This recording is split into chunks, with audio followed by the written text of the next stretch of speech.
ભરૂચ મામલતદાર કચેરી સામેના ગેરકાયદેસર ઝૂંપડા અને દબાણો દૂર કરાયા. કલેક્ટર કચેરી વિસ્તાર થયો દબાણમુક્ત. 50થી વધુ ઝૂંપડાઓ તોડી પડાયા. ભરૂચ શહેરના હૃદય સ્થળે આવેલ મામલતદાર કચેરી તથા કલેક્ટર કચેરી સંકુલની સામે વર્ષોથી વસવાટ કરતા ગેરકાયદેસર ઝૂંપડાઓ અને દબાણો સામે તંત્રએ કડક કાર્યવાહી હાથ ધરી છે. આજે મામલતદાર માધવી મિસ્ત્રીના માર્ગદર્શન હેઠળ પોલીસ બળ તથા નગરપાલિકા કર્મચારીઓની મદદથી 50થી વધુ ઝૂંપડા તોડી પાડવામાં આવ્યા. દબાણ હટાવો અભિયાન દરમિયાન કોઈપણ ઘટના બને તે માટે સ્થળ પર ચુસ્ત પોલીસ બંદોબસ્ત રાખવામાં આવ્યો હતો. આ ઝૂંપડાઓ સરકારી જમીન પર અનધિકૃત રીતે બાંધવામાં આવ્યા હતા અને તંત્રની સૂચનાઓ છતાં દબાણો દૂર ન થતાં પગલું ભરાયું છે. આ કામગીરીથી કલેક્ટર કચેરીના આસપાસનો વિસ્તાર હવે દબાણ મુક્ત બન્યો છે. હું ઈલાબેન બોલું છું.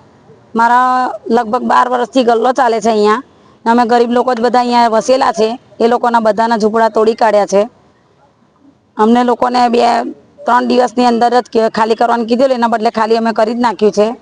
હવે જગ્યા મળે એને અમને કરવાનું આપે. કઈ તમારા ઘરે કોઈ કમાવાળો ખરો? કોઈ નથી. અમે વિધવા બેન છે. અમે ક્યાં જઈએ?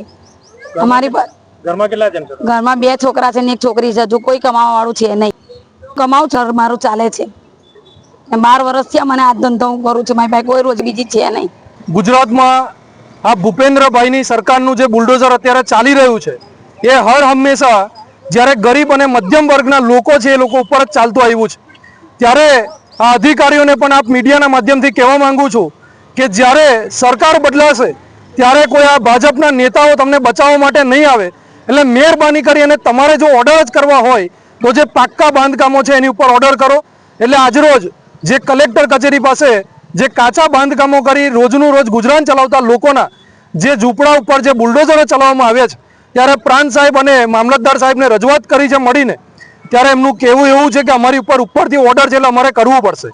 ત્યારે અમે એમની સાથે આ વાતથી સહમત છે. દબાણો સરકારી કચેરીની આજુબાજુમાં હોય, સરકારી જમીનોમાં હોય એ દૂર થવા જ જોઈએ. પરંતુ વાલા દવલાની નીતિથી જ્યારે દૂર થાય તો એનો અમે સખતમાં સખત શબ્દોમાં વિરોધ કરીએ છીએ.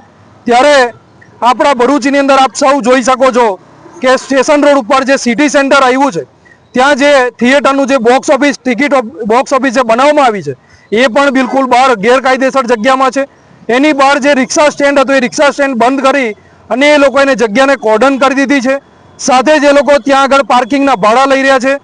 સાથે જ આપણે વાત કરીએ કોલેજ રોડ ઉપર તો જે દ્વારકાધીશ છે ખેટલા આપા છે એની બાજુમાં જે બીજી એક રેસ્ટોરન્ટ આવી છે. આ જે ગેરકાયદેસર જે બાંધકામો છે એ પણ દૂર થવા જોઈએ. ત્યારે લેખિતમાં આજે અમે જાણ કરીએ છીએ મામલતદાર અને પ્રાંતશ્રીને કે આ તાત્કાલિકના ધોરણમાં જો 2 દિવસમાં આ પાક્કા બાંધકામો દૂર ન થયા તો 2 દિવસ પછી સમગ્ર ટીમ સાથે મળીને અહીંયા આગળ જેટલા પણ આ કાચા બાંધકામો કરી ને પોતાની રોજીરોટી જે કમાઈ ખાય છે એ લોકોને ફરીથી અમે અહીંયા આગળ લારી ગલ્લા ઊભા કરાવડાવીશું અને એ લોકોને રોજીરોટી એ લોકોની પૂરી પડે એ હેતુસર અમે એમના સહયોગમાં ઊભા રહીશું.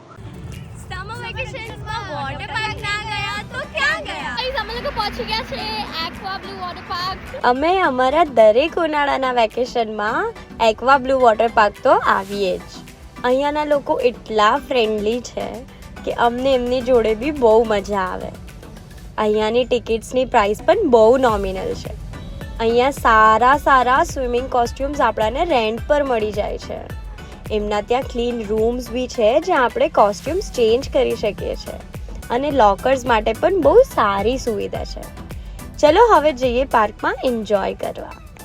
અહીંયા પાણી પણ બહુ ક્લીન છે અને મસ્ત ઠંડુ છે. મજા જ આવી જાય. અહીંયા બહુ બધી વોટર રાઇડ્સ છે. વોટર રાઇડ્સમાં એટલી મજા આવી કે એકવારમાં તો મન ભરાય જ નહીં. અહીંયા દરેક એજ ગ્રુપના લોકો એટલું મજા કરે.